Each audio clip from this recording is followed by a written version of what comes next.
Welcome. This is Unfolding, the show where I unfold creative business minds.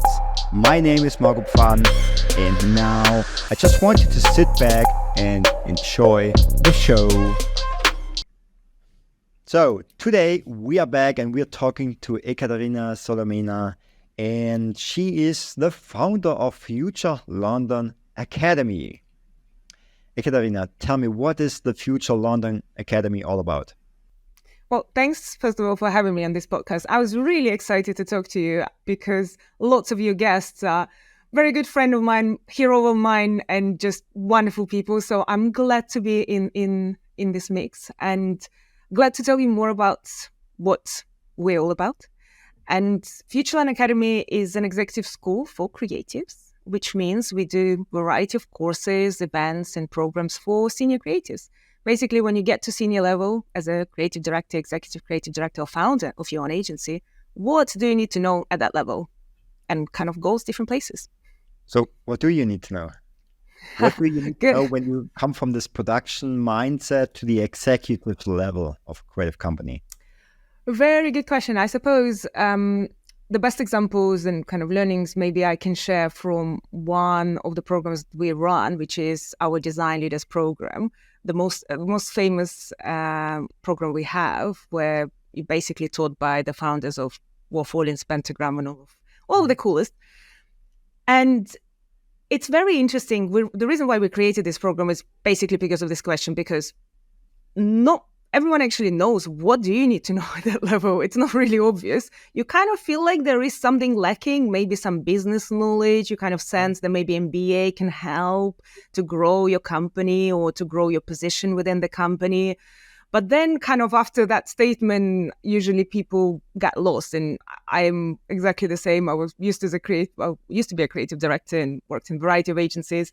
And I know that feeling when you feel like you need to know something else, something new, something that you don't know, but you can't really say or pinpoint what is the range of skills is. And we approach it from a very holistic way, because I suppose there are things that you need to know or have to know, and that falls kind of, those categories are business and finance and operations and other things as creatives maybe you haven't been exposed to in a more kind of structured way. And there are also skills that are great to know, like leadership and understanding who you are and the psychology. And they are incredibly needed in the industry. But then there are things that we believe you should know, which is something that doesn't come up in traditional MBAs and actually rare comes up in conversations in general, which is why do we even run creative agencies or create products? How does it affect the planet from ethical, sustainable point of view, from cultural point of view? What do we understand about the world that we live in, the geopolitics, the other difficult subjects? And at the end of the day, how can we as creatives, as founders, as business owners, do something good and make this world a little bit better with what we actually love doing? So that's also about taking responsibility, right? It's like for the work you do with the client, you work together. I like that. So why, and I know my audience because I'm part of the audience, why would I want to learn about business, about leadership, about taking responsibility? Like, why? What's in for me? Oh, no. It's a great question. And we actually have people coming through this journey, and we hear kind of similar struggles that people go through at a certain point when, again, they maybe grew the agency to maybe size of 50 or 100 people. And they're trying to figure out what does it take to make it a bigger agency, whether it is in people, like 500,000 people agency, whether it is in revenue that you just want to double or 10x your revenue. What do you need to know to get to this next level? So that's kind of question number one, why people come and kind of why they should learn about the business. Other people come because they want, obviously, the career progression and they want to understand how does this CFO think, and therefore how can we convince them that there needs to be a bigger budget. And the truth is, what I learned from all these incredible people who teach in the program and who I had a privilege to work with in my career, that design is very linked to business. And designers like not to touch the business side and the numbers. And it's usually I wouldn't say scary, but not so interesting part that a lot of designers try to avoid. While actually, if you learn more about pricing, business strategy, sales, all these things will make you a better designer, because you will understand how your clients, your customers actually think and what they're trying to get out of your rebrand, packaging, whatever there is. And if you cannot link what you do as a creative, as a designer, whether it is a new rebrand or whether it is the new wonderful, beautiful, the most amazing packaging in the world, if you cannot link it to why does it matter for the business, for the customer, or for anyone else, and how you can quantify that, your job will be much harder. And also you can potentially go a wrong direction.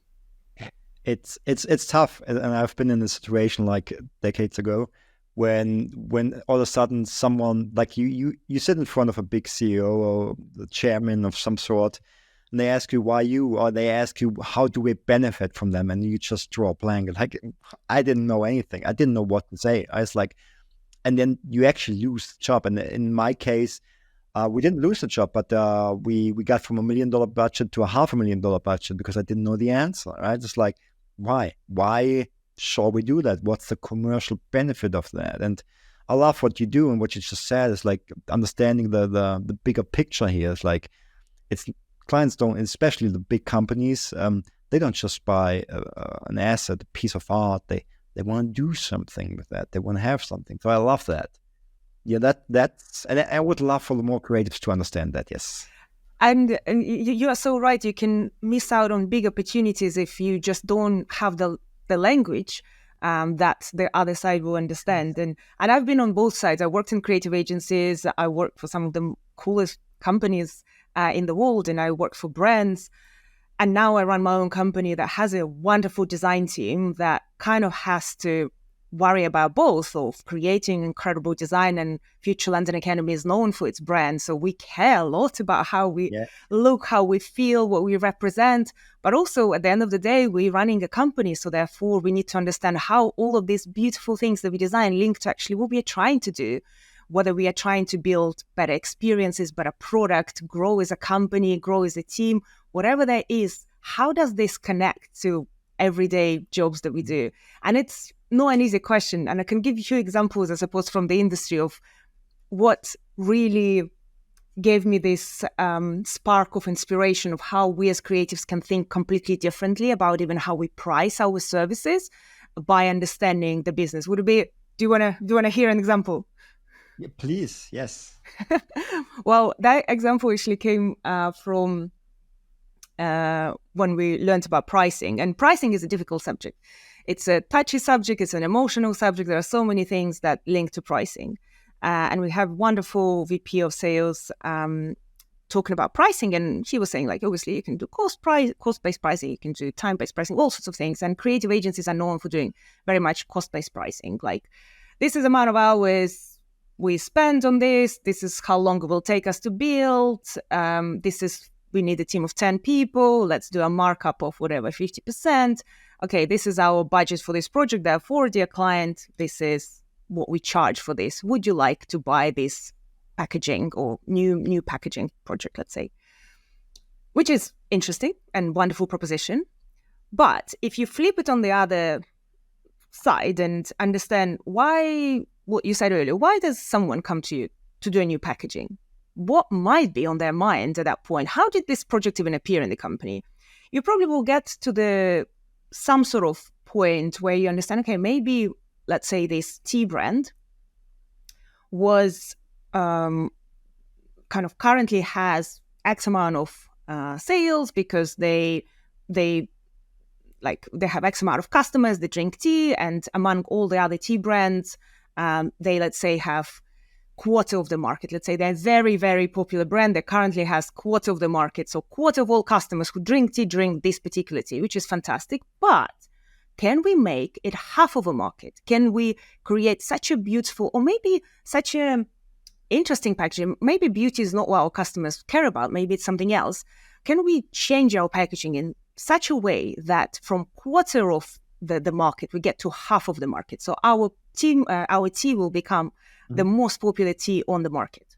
Now, what do you need to do to understand that? First of all, you need to understand the market. And this is where the terms start coming. So TAM, SAM, I'm sure a lot of your listeners know all these terms. So total addressable market. So that's where the business school starts. Probably not. Total addressable market basically is the amount of potential customers. Let's say people who drink tea in the market that you sell, let's say UK. So how many people drink tea in the UK? And you can actually Google this data. Like you can find rough idea. Or like if you produce something for babies, how many babies of that age are in the UK? So there is a kind of a rough number. It doesn't need to be super accurate, but this is called total addressable market. So that's how many potentially people, if every single person buys something, that's how much money you can generate. Now, obviously, not going to happen that every person who potentially can buy tea will buy tea. So then you can start kind of dividing it into the segments and everything else. But first you need to understand the TAM, I would say the number one number that you should be aware of as a creative, as a designer working with a product. So if you work with this tea company, try to understand like what is their market share right now? Ask them, what's your market share? What is it 1% of this 1 million people that drink tea? Like what kind of situation are we dealing with?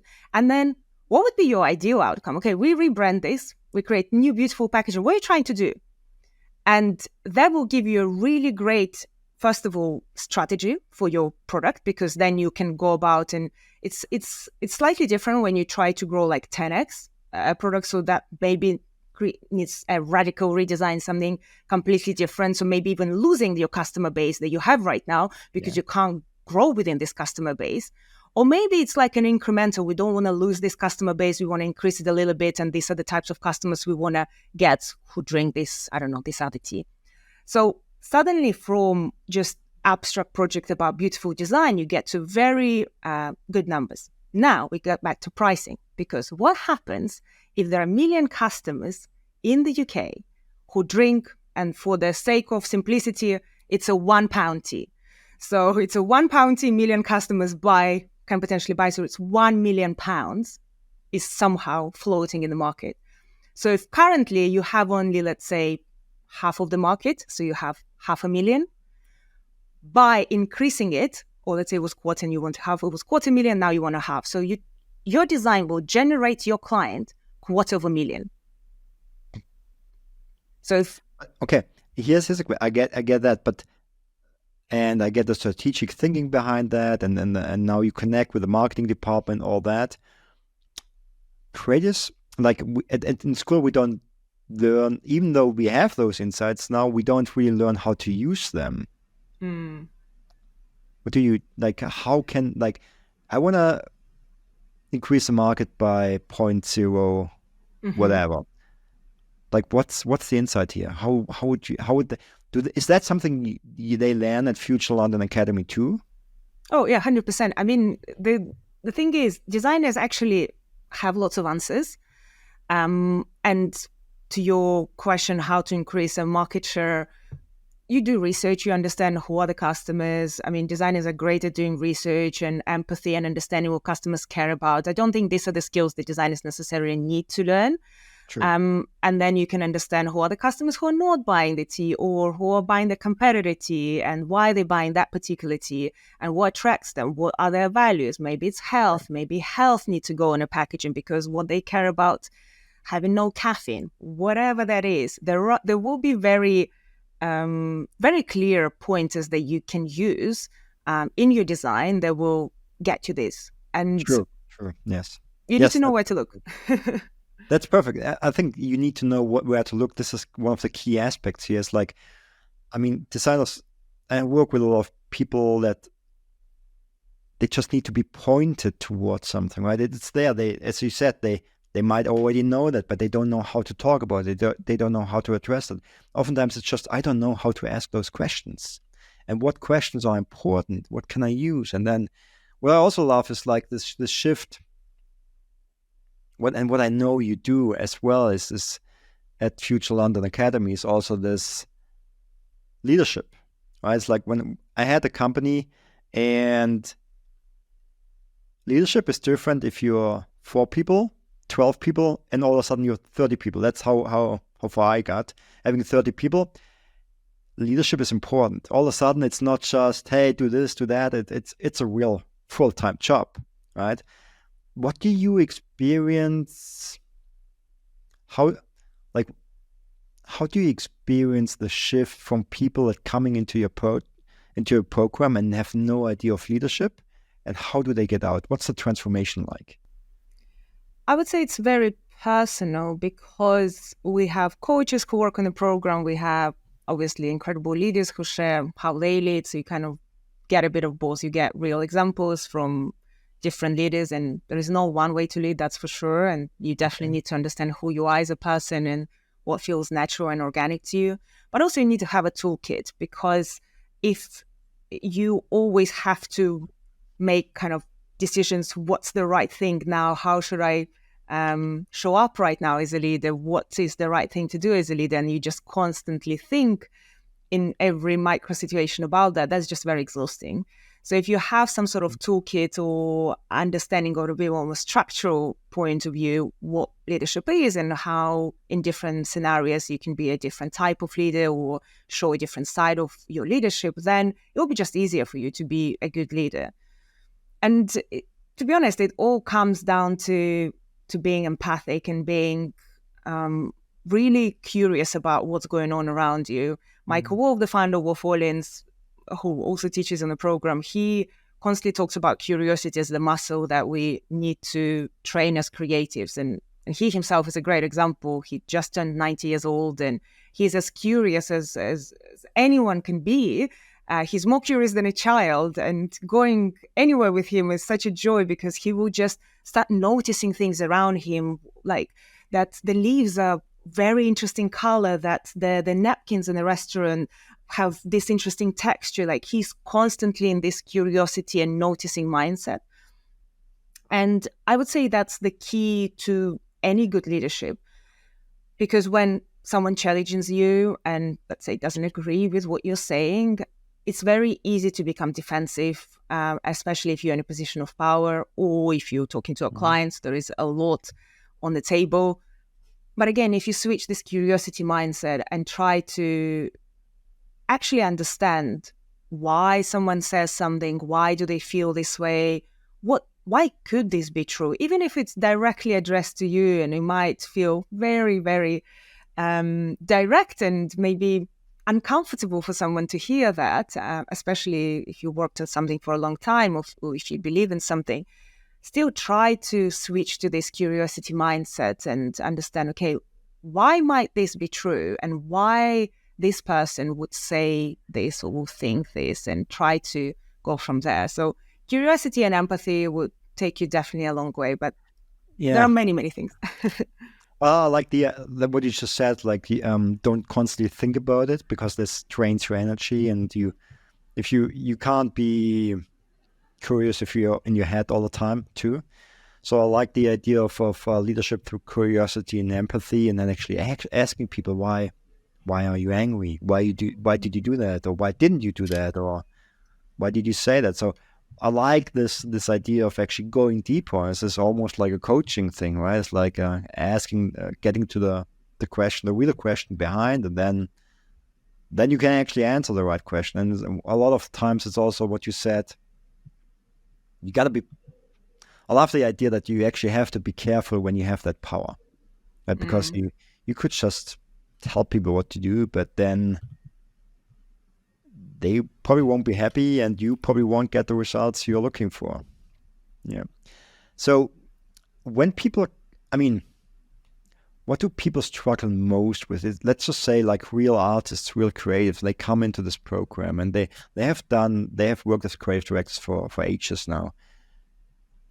What's a shift? There are many shifts, right? There's this shift from art to commerce, kind of, and there's so many shifts, but what kind of shift is hardest to go through? What The hardest. paradigm is hardest to let go? I think change is hard in general for anyone. Eh? I don't think there is an easy way to change. It's easier when it's needed, when you believe in it, then when you know why you're doing it, then you're more likely to change. But still, we know we're creatures of habits. So whatever you are to this point, and again, we work with senior people with 15, 20 years of experience. So it's very difficult to step away from what you've been doing for all these years of experience. So I would say change is in general the hardest thing, no matter which way you're changing. For a lot of people, it is personal transformation of who they are as a leader and understanding how they can be better, and kind of self-awareness around this and growth mindset, constantly developing kind of how you see the world and how you see your business. For a lot of people, it is revenue growth. So again, if you've been stuck at a certain revenue for a few years, there must be something that have been stopping you from growing further. So changing the paradigm won't be as easy as waking up tomorrow and just now I know.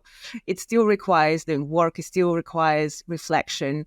And what is great about the program, I suppose, you do it throughout the year, so you don't need to like do it immediately. You have the whole year and the support of the coaches, the mentors, all the teachers that teach on the program, but also of your cohort that goes through the same thing. And I think that's probably the most powerful thing, especially as adults. I think we rarely have this support network in our adulthood that on one hand is on the same level. So they're not just same age, but they're also on the same level within their careers. So they understand the challenges that you have, but also they want to change. So they're going through this transformation together. They struggle together. They're vulnerable with you. And we have wonderful stories of people becoming best friends, starting companies together, collaborating on projects together, but also transforming together, whether it is growing the revenue and doubling, quadrupling your revenue throughout this journey. But you can also always have someone else that you can ask, like, have you done that? Like, have you tried this? And kind of compare the notes, which I think is very important when, especially when you're at a leadership position that can be very lonely. It is lonely. It's so lonely. Like you don't have, like, even if you have a partner, mostly, at least with my audience, you have another creative partner, right? And it's like, then how do you talk about business? Like it's not working. And actually, that's why I have a job, because a lot of people want to talk to me because they don't have anyone else to talk. And so I think having something like a support system where you have other people going through the same changes, learning at the same pace, and then for you, it's a lot of like also bigger agencies, right? It's like a corporate structure they are in. So I really think the support, this background, this support system is super valuable for creatives to, like, as you said, develop personal development, things like that. So a question that I'm really curious about is, who came up with the idea of Future London Academy? So myself and co-founder, we both worked together ages ago. And I suppose I always worked on the creative side. He always worked on the sales and business side. And we constantly been talking about kind of different things that are on our minds. And at that point, what was on my mind that I knew that I want to learn, I want to be better, but I was kind of doing well. I won some awards, was a creative director doing well with great projects, great portfolio. So I was at that point that I don't know what exactly do I need to learn, but also I don't know who and where I can learn it from. So the idea was to create something where I could actually learn, but we didn't think it would be a business. I just wanted to do it for fun as a side project. But because we were hanging out with Mo, talking about all these ideas, and he obviously is a very commercially minded person because that's basically what his job was at that point. He said, have you considered doing it a business? Because then you can actually put more time into this. You can have a team, and it will be just a better experience for everyone. And at that point, we didn't obviously know they will grow to the point that it is right now. And it was just a fun thing that we personally wanted to do, and then it started growing. And yeah, seriously, looking back, I don't know how and why it happened.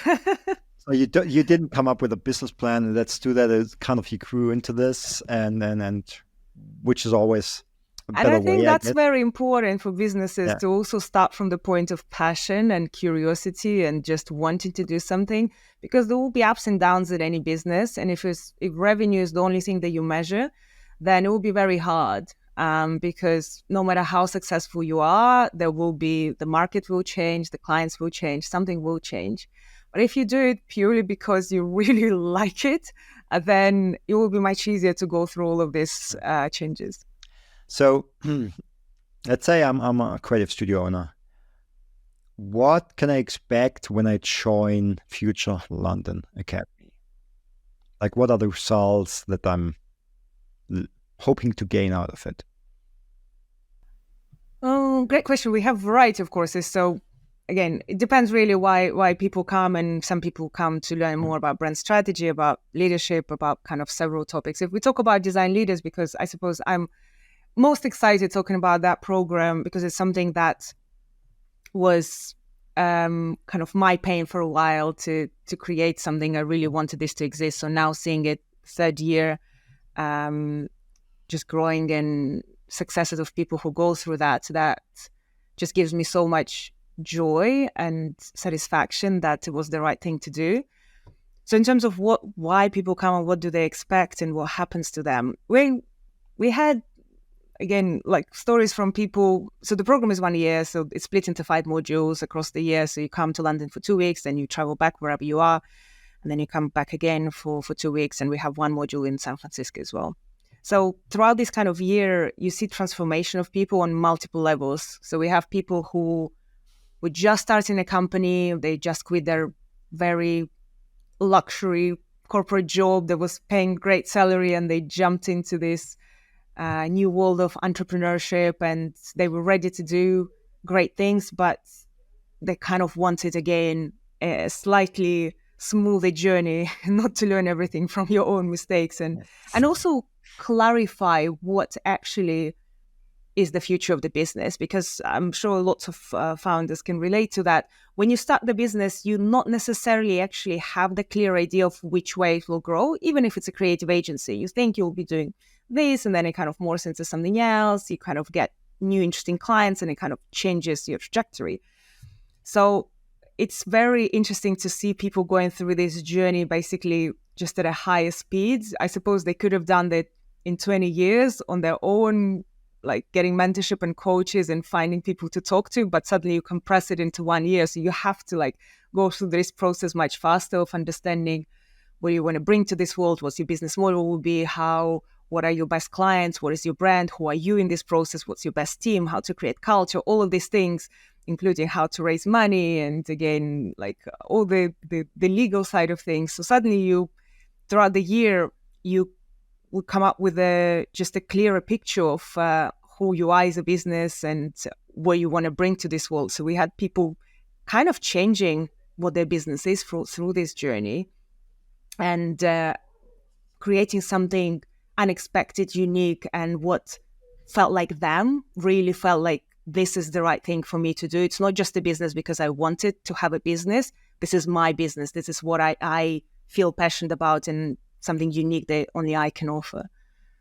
We also have more, I suppose, traditional stories of people who came with existing businesses and wanted to either raise money or grow the revenue. And again, it's you kind of can learn these things from your own mistakes throughout the year. So it will just take, again, 10, 20 years. Or you can get someone like a founder of a 1,000-person company who already done all of that, learn all the mistakes, and you can hear how to actually do this in a smoother way. You have amazing creative legends in your program that teach and train your students. How does it work? Is that one-on-one? How are they included? How do the students have access to those people? Sure, it's a bit of both. And that's why we were very dedicated to making sure this program is actually in person rather than online, because there is something very special when people come to the room together and see each other and shake each other's hands.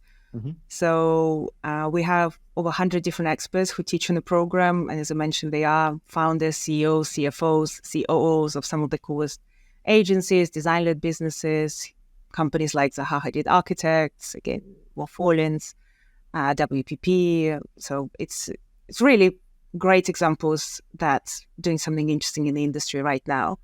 And they come for half a day and spend with the group, sharing everything that they do and how they do it in a very detail. We put a lot of effort putting content together with them, actually like checking all the slides and kind of the structure to make sure it is actually practical and useful for people in the room, because compressing 25, 30 years of experience into half day is a tough challenge. It is, yeah. So you need to pick what is the right and practical things that you can share to the group that, again, is at a certain level and planning to do certain things.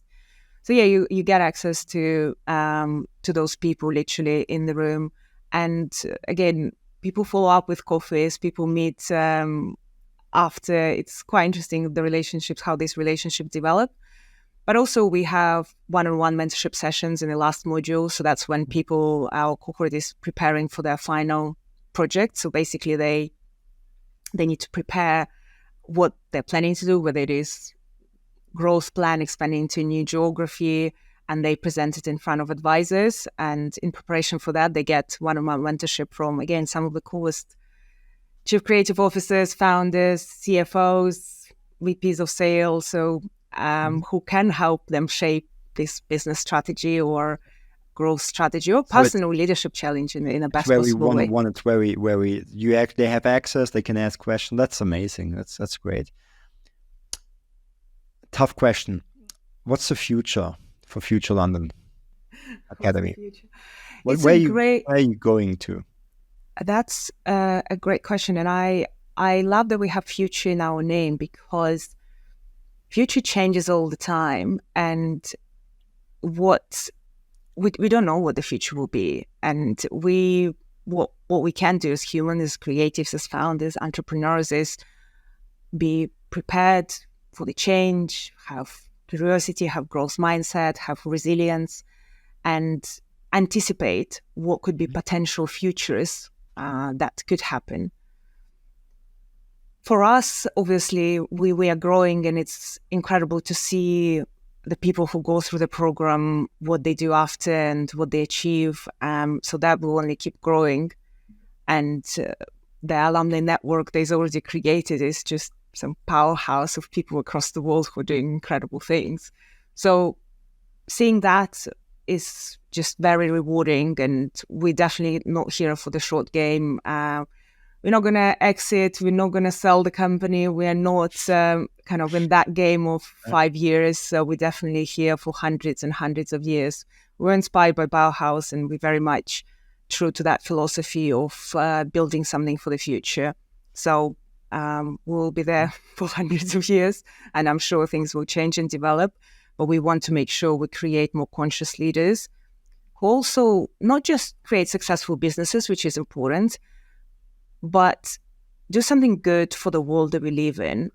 I feel like founders and creatives have an enormous power, because everything you see around you, everything you touch was created by a creative, by a business, by someone who made those decisions.